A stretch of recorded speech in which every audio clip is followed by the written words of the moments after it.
Welcome to the Deep Dive, where we love to explore fascinating topics. And today we're going deep into Robert Greene's The Art of Seduction. Ooh, that's a juicy one. It is, right? I mean, it's a book that's kind of infamous, sparked a lot of controversy Yeah. over the years for sure. And you know me, I love a little bit of intrigue.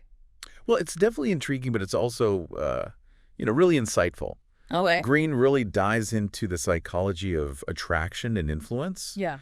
And does it in a way that's both insightful and, I gotta admit, a little bit unnerving.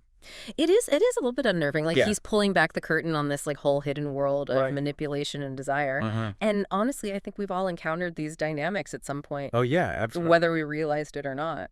Yeah, think about it this way. Okay. Haven't you ever met someone who just seems to have this magnetic pull, this ability to draw people in and make them feel special? Oh, totally. And it's not always about physical attractiveness either, right? It's like they have this aura of confidence and charisma Exactly. that makes them irresistible. And that's what Greene is trying to deconstruct in The Art of Seduction. Okay. He's arguing that it's not just about looks or luck, it's about understanding the psychology of desire and mastering the art of influence. So is it like a playbook for becoming more charismatic and attractive? In a way, yes, but it's important to remember that Greene isn't advocating for straight up manipulation or deceit. Right. He's simply laying bare the techniques and strategies Yeah. that have been used throughout history Okay. to seduce and influence others. Right, because we gotta be ethical about this, Of course. not using these powers for evil. Right. But seriously, I am curious Yeah. to hear more about these techniques. Okay. What are some of the key takeaways from the book? Well, one of the most fascinating aspects of the book is Greene's exploration of these different seducer archetypes. Okay. He identifies 9 distinct types, Yeah. each with their own unique allure and approach. Okay, that's a lot to keep track of, 9 different types. It is. Can you give us a few examples? Sure. So you have the siren, Okay. who embodies raw sexual energy and allure.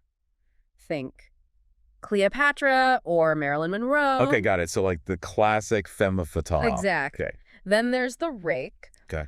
whose insatiable desire for the opposite sex becomes almost contagious. Mhm. Figures like Casanova I was going to say. or the Duc de Richelieu. Okay, so those are some pretty classic examples of seduction, right? Archetypes. But what about the less obvious types? Well, there's the ideal lover, Okay. who embodies romantic fantasies and idealized notions of love, Right. like Rudolph Valentino. Okay. And then you have the dandy, The dandy. who uses ambiguity style and a touch of rebellion to captivate their targets. Cool. Think Beau Brummel or even Andy Warhol. See, that's what I find so interesting. Yeah. Seduction isn't just about being conventionally attractive, right? Right. It's about embodying a certain persona, a certain energy Right. that draws people in. Exactly. And Greene argues that each of these archetypes plays on different psychological triggers and desires. By understanding these archetypes, we can better understand the dynamics of attraction and influence Yeah. that are at play in our own lives. I've started to see how this book could be useful even beyond the realm of romantic relationships. Oh, absolutely. You know, if you're enjoying this deep dive so far, Yeah. make sure you hit that like button and subscribe to the Book Summary podcast channel for more insightful breakdowns like this. Yeah. Trust me, you won't regret it. All right, so moving on, Greene also talks about the importance of indirection in seduction. It's about drawing the target to you rather than pursuing them aggressively. Ooh, playing hard to get. You could say that. Isn't there a risk that could backfire, though, and make you seem unapproachable? It's a delicate balance for sure. Right. But Greene argues that creating a sense of mystery and letting the target feel like they're the ones initiating the pursuit can be incredibly effective. It plays on our natural curiosity, right? Exactly. We're always more intrigued by what we can't quite have. It's true. And it's not just about playing games. No. It's about understanding that seduction is a dance, Yeah. a subtle interplay of attraction and withdrawal. So it's more about finesse than force. Precisely. Okay, I like that. And another key aspect of this dance is understanding and targeting a person's vanity and self-esteem. Okay, how do you do that without coming across as, insincere or manipulative? Well, Greene explains this through the concept of triangular desire, Triangular desire. where you subtly introduce a rival or hint at your desirability to others to fuel their desire to possess you. It sounds a bit manipulative, though, doesn't it? It can be if Yeah. it's not done with a certain level of awareness and sensitivity. Okay. But the point is that we're all susceptible to these dynamics of desire and competition, whether we're conscious of them or not. So it's about playing on those pre-existing desires that are already there. It's about understanding the psychology of attraction and using that knowledge to create a sense of intrigue and desirability. Now, green also gets into some pretty subtle Yes. and almost insidious techniques, She does. like insinuation, Yeah. mirroring, and Yeah. stirring up anxiety. Yes, the more nuanced tools of the master seducer. These are the ones that make me feel a little bit uncomfortable, to be honest. I understand that. Yeah. But remember, these techniques can be used in a variety of contexts, Oh, yeah. and they're not always about manipulating people for personal gain. Right, right. Yeah. Okay, so let's break these down. Okay. What exactly does green mean by insinuation? So insinuation is about planting these subtle hints Okay. that trigger desires and insecurities, Okay. basically bypassing their conscious resistance. It's about making your suggestions seem like they originated in the target's own mind. Oh, wow. Okay. For example, you might subtly suggest that someone seems bored with their current life, Right. planting a seed of discontent that you can then offer to alleviate. Ooh, that's sneaky. It is a little bit sneaky. And what about mirroring? I've heard of that in terms of body language. But how does it apply to seduction? Mirroring in seduction involves adapting to the target's tastes and moods, Okay. subtly lowering their defenses by making them feel understood and validated. So it's about creating a sense of connection, Yeah. rapport, by reflecting back their own values and beliefs. Exactly. So it's about making them feel like you're on the same wavelength. Exactly. And Yeah. it can be incredibly effective in establishing trust and intimacy. Okay. And what about stirring up anxiety? That sounds a bit harsh. It can be, but it's also a powerful technique for creating a sense of need and dependence. It's about subtly targeting the target's vulnerabilities, making them feel a sense of unease that you can then relieve. I see. It's like creating a problem and then offering the solution. In a way, yes. It's about positioning yourself as the one who can provide comfort and security in a world that can often feel chaotic and unpredictable. I'm starting to understand how these seemingly subtle techniques can actually be quite powerful in shaping the dynamics of a relationship. Exactly. And that's what makes Green's book so compelling. Yeah. It's not just a guide to seduction. It's a treatise on human psychology and the intricate ways in which we influence and are influenced by others. This is getting pretty intense. It is. If you're finding this as thought-provoking as I am, be sure to leave a comment below Yeah. and let us know what you think. And don't forget to subscribe to the Book Summary Podcast channel for more fascinating explorations like this one. Now, Green also emphasizes the importance of detail in seduction. Okay. It's about creating a multi-sensory experience using thoughtful gifts gestures and creating a captivating atmosphere to distract and mesmerize the target. It's like setting the stage for a seduction. Exactly. Think of it as creating a seductive ambiance. Yeah. Using carefully chosen details to evoke specific feelings and moods. Can you give us an example? Green provides this fascinating example of the Empress Dowager Tsusi, who hosted a banquet for the wives of Western ambassadors in the Forbidden City. Every detail, from the warm-scented rooms to the Empress's constantly changing costumes, was meticulously orchestrated to create a sense of awe and wonder. Wow, talk about attention to detail. I know, right? She was really going all out to impress her guests. I guess it's like the difference between receiving a generic text message and a handwritten letter sealed with wax. Right. It's the thought and effort that really captivate. Exactly, and it's not just about creating a pleasant atmosphere. Okay. Green also explores the seductive power of the transgressive and taboo. Ooh, this is where things get a bit spicy. Indeed, it's about using danger, forbidden desires, and pushing boundaries to heighten attraction. So like the bad boy appeal. That's one example. Think of figures like Lord Byron, the infamous romantic poet. Okay. His reputation for scandalous behavior only fueled his allure. Women were drawn to the aura of danger and rebellion that surrounded him. It's like we're drawn to what we know we shouldn't be. Exactly. It taps into our primal instincts and desire to break free from societal constraints. So it's about creating a sense of excitement Yes. and transgression. Yes. And it's about understanding that seduction isn't always about being nice or playing by the rules. Right. Sometimes a touch of darkness and a hint of danger can be incredibly alluring. Green also talks about using spiritual lures as a seduction technique. Yeah. What's that all about? It's about tapping into people's deeper longings and insecurities, offering them something that transcends the purely physical, So playing on their spiritual side. Exactly. It's about framing the seduction as something more profound, a spiritual union, rather than just a physical encounter.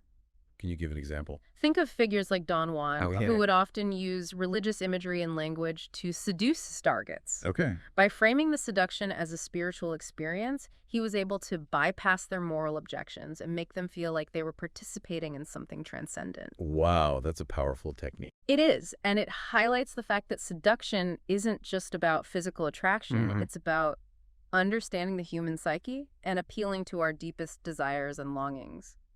This is getting pretty deep, folks. It is. If you're finding this conversation as fascinating as I am, be sure to hit that subscribe button and stay tuned for more. Definitely. We're just getting started.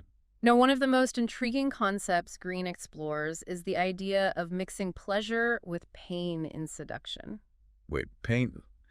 That doesn't sound very seductive. Well, it's about understanding that too much niceness can be boring and predictable. Okay. Introducing a bit of pain, whether through strategic withdrawals, playing hot and cold, or even stirring up a little guilt, can actually heighten the pleasure and make the target crave your attention even more. So it's like the classic push-pull technique. Precisely. It's about keeping them off balance, Okay. making them crave your approval and affection. It sounds a bit like a game. It is kind of. A delicate dance of advancing and retreating. That's a great way to put it. Seduction is a dance. Yeah. And the master seducer knows how to lead their partner, creating moments of tension and release, keeping them constantly engaged.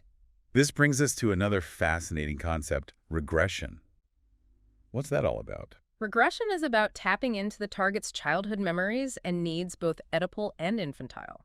Hold on. Oedipal and infantile needs. That sounds a bit Freudian. It is, but Green is essentially arguing that by tapping into those deep-seated desires for comfort and security that we all carry from childhood, you can create a powerful sense of attachment and dependence. So it's about awakening those primal feelings of being cared for and protected. Exactly. It's about subtly triggering those yearnings for unconditional love and security that we associate with childhood. Can you give an example of how this might play out in a seduction?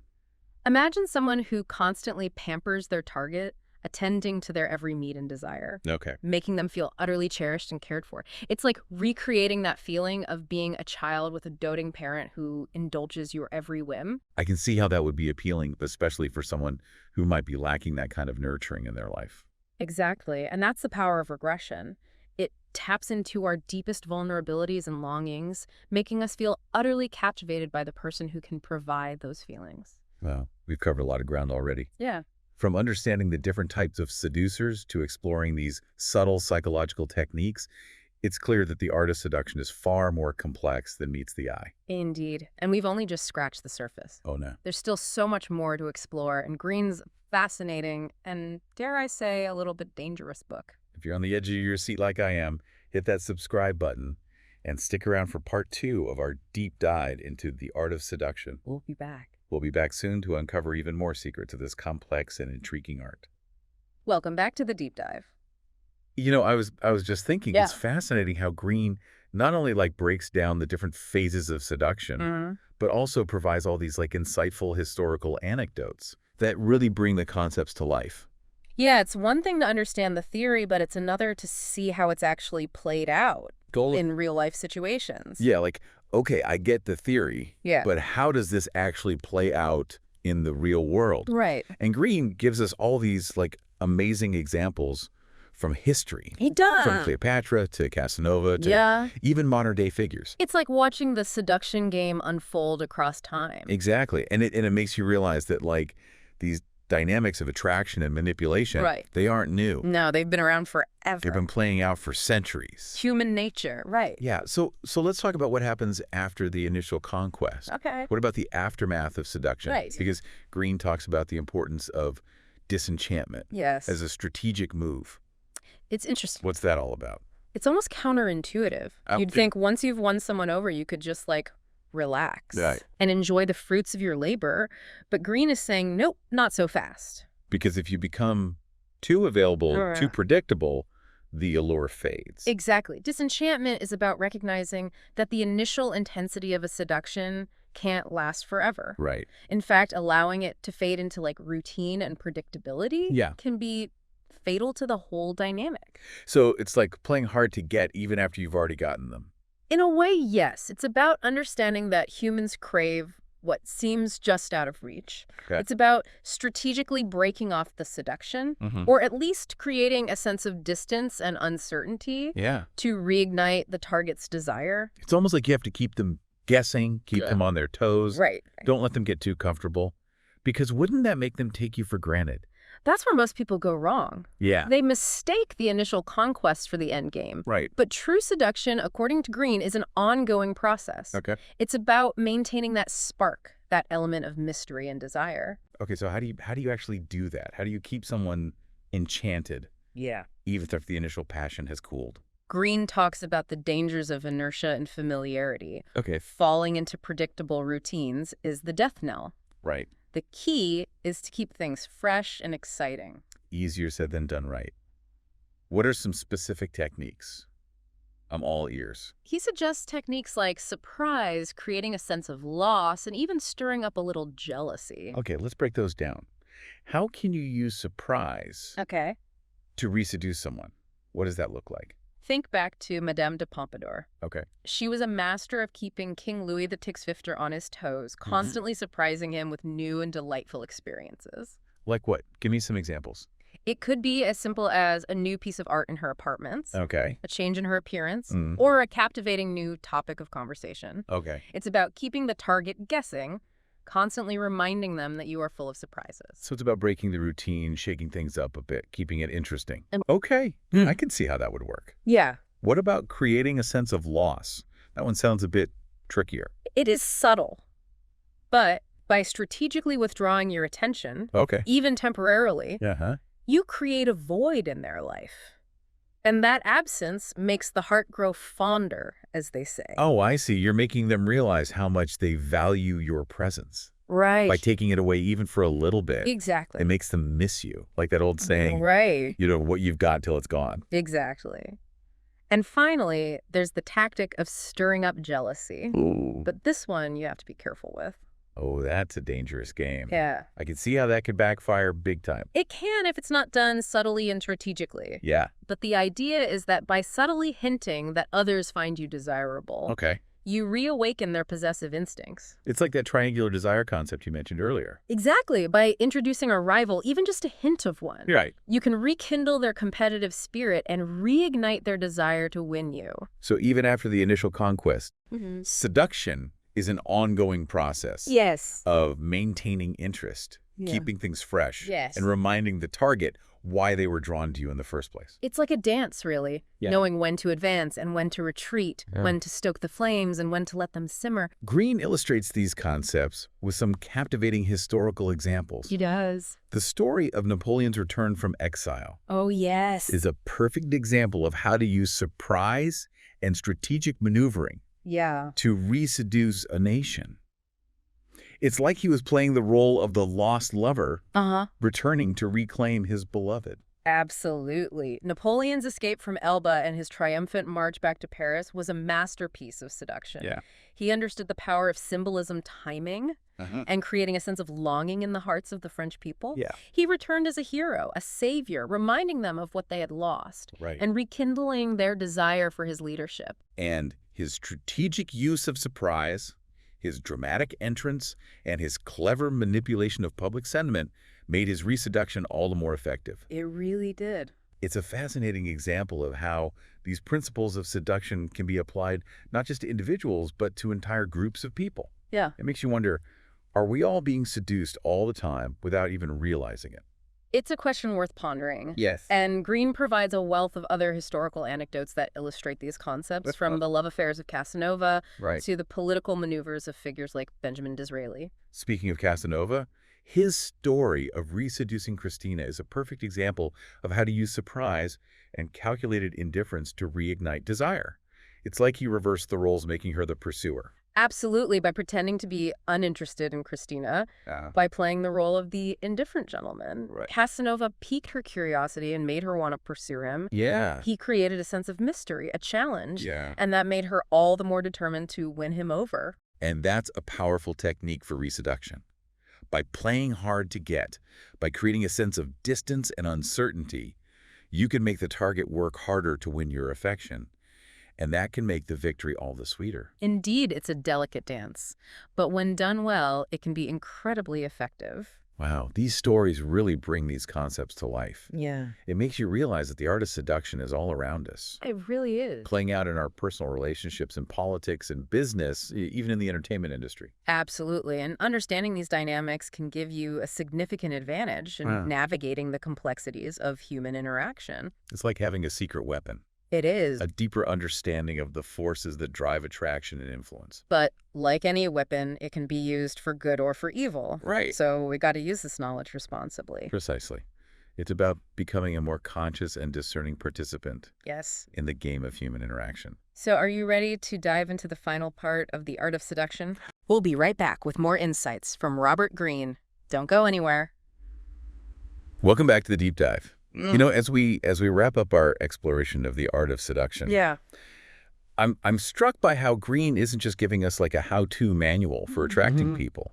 He's really diving into the deeper psychology of power and influence that shapes so much of our lives. Absolutely. It's like he's peeling back the layers of human interaction, Right. revealing those hidden motivations and desires that drive our behavior. Yeah. Even if we never consciously use these like quote-unquote seduction techniques, Right. understanding them gives us a whole new level of awareness. It's like seeing the Matrix, right? It is. Suddenly you understand the code behind the way people interact. Yes. The subtle power plays that are always happening beneath the surface. Exactly. And Greene argues that women throughout history have been particularly adept at using these subtle forms of power. Oh, interesting. Especially when they were denied more overt forms of influence. That makes sense if you think about like traditional power structures. Right. Women were often excluded from positions of authority. Exactly. So they had to find other ways to get what they wanted. Right. To shape events, to make their voices heard. And seduction in all its forms became a powerful tool for women to navigate those limitations. I see. Greene points to figures like Cleopatra, Madame de Pompadour, Okay. even modern-day figures like Pamela Harriman, who used their charm, wit, and strategic intelligence to maneuver through the corridors of power. It's almost like a form of espionage, right? It is. Using your personality and your social skills as weapons. Exactly. And Greene provides some compelling examples. Okay. The story of Cixi, Okay. the Chinese beauty who was sent to seduce the king of Wu and weaken his kingdom, is a classic example of how seduction can be a tool of political strategy. It's like a high-stakes game of chess. It is. Using your allure and influence to outmaneuver your opponents. Precisely, Xi's story highlights how seduction can be the subtle and incredibly effective form of power, especially when overt displays of force aren't an option. It makes you wonder, are we all being seduced all the time without even realizing it? It's a great question. Are we all pawns in someone else's game? That's the question Greene leaves us with. Yeah. And I think the answer is, to some extent, yes. Yeah. We are all constantly being influenced, whether by advertising, by social media, by the people around us. But by understanding the dynamics of seduction, we can become more aware of these influences and make more conscious choices about how we respond. It's like having a shield, right? It is. It's a way to protect yourself from being manipulated. Exactly. It's about becoming a more discerning and empowered participant in the game of human interaction. So what's the ultimate takeaway? Yeah. From the art of seduction? What does Greene want us to understand about this complex and often misunderstood art? I think he wants us to recognize that seduction is an integral part of the human experience. It's not just about romance or sex. Right. It's about the interplay of power, desire, and influence that shapes all of our interactions, whether we're conscious of it or not. It's about understanding the game, even if we don't choose to play it ourselves. Yeah, exactly. Well, we've certainly taken a deep dive into the world of seduction today. We have. Exploring the strategies, the psychology, and the historical examples that bring these concepts to life. I have to say that this has been one of our most thought-provoking episodes yet. It's a fascinating topic and one that continues to spark debate and discussion. And if you're as intrigued by the art of seduction as we are, Yeah. be sure to check out Robert Greene's book, The Art of Seduction. It's a journey into the depths of human psychology that you won't soon forget. And that wraps up another deep dive here on the Book Summary Podcast. Yes, it does. We'd love to hear your thoughts on this episode. Yeah. So leave a comment below. And if you're enjoying these explorations of fascinating books and ideas, don't forget to hit that subscribe button and join our community of curious minds. Thanks for joining us. Until next time, keep exploring.